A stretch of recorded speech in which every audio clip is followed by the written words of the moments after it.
Greetings, fellow cultist, and welcome to Divine Cybermancy. This is a really weird game, guys, but, I'm going to talk about it. I believe, officially, this is actually a French game, and so, essentially, Divine Cybermancy is one of those weird games you see just, in the storefront or something. You're like, okay, what's this game's deal? And this game is, I know I've had it honestly glitch on me quite a few times and like reset my save file, but I have at least finished one cycle of the full playthrough of this game, and I don't even know where to begin. Essentially, you begin the game by going through this portal, and it's saying that essentially you are trapped in a cycle of guilt, essentially. And like an RPG, you like do all your stats at the beginning, and then the game sort of starts, and you start off in the same way where you're kind of initially underground in this area, and you basically make your way through these caves and up this elevator, and then you're opened up to this world, and suddenly you're just under attack by these random guys. The engine of this game feels pretty similar to like Half-Life, I guess, in terms of combat.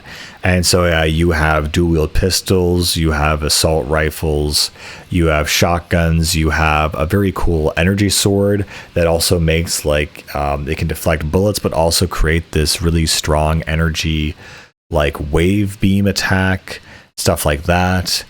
And so basically you're part of you finish that tutorial mission and you go to this like temple, which is like, it's half Buddhist, half, I don't know, something else.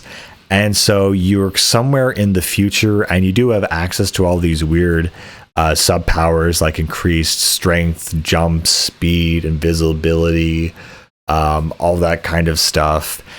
And there are just random messages that appear in the chat, like "you game Broseph," and if you jump from a very high height, you say your legs are okay. This game is freaking bizarre. I don't even know what to say about it, and it does kind of work. If you die, you just kind of respawn at the last sort of checkpoint. But yeah, so you go to this giant temple, and it is very atmospheric, very aesthetic.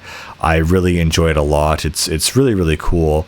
But basically you go into this temple, and it turns out you're part of some kind of brotherhood or something, and you have a mentor who essentially is in this weird giant mech Buddha armor thing, and he basically gives you counsel on what to do. And so apparently you have to fight these cultists, apparently. And you go through these weird techno future cyberpunk, dirty city streets of like some Asian Hong Kong style, location. And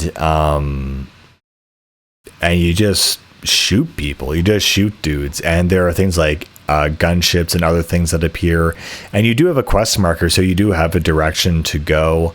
You can also, of course, as you play the game, you upgrade your abilities.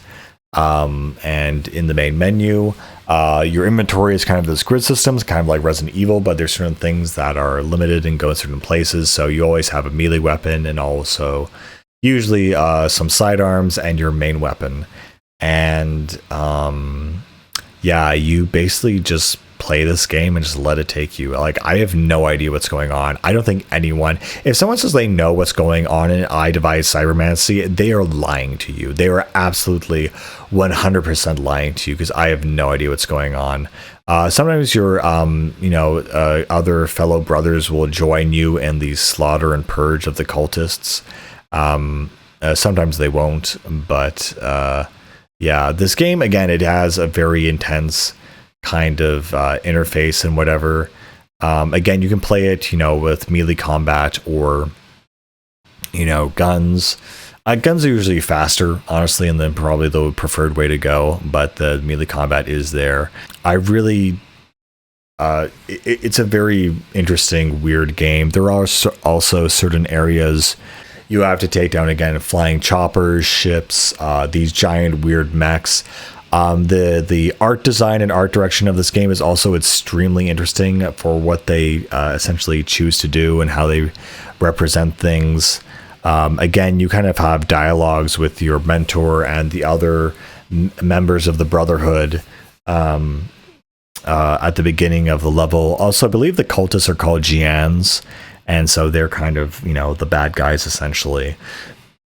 But again, you just kind of find your way through these levels. You're just going to figure out where to go and how to do things, and, you know, picking up ammo and stuff like that. And you just kind of figure it out. But it's very obtuse how everything is laid out.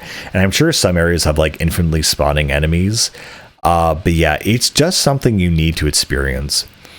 The overall point and reason of the game that kind of comes near the end is the overall message is that, you know, you killed your own mentor and now you're stuck in a cycle of guilt, repeating the actions that led to that moment. And that's why you're replaying this game over and over again. And so when you do beat the game, it automatically resets and it goes to that same green portal. Divine Cybermancy, I don't even know what the I stands for. It's an experience that's not really a video game. It's a way of life. Now, there's something about I that is just beyond being a game. It's more like a shooting simulator with philosophy and just really strange aesthetics in it. I mean, the game itself is fun. The guns are really fun to shoot and they all work well. It's definitely something I'd recommend. I just cannot for the life of me tell you what is going on and why you're shooting your guns, you know?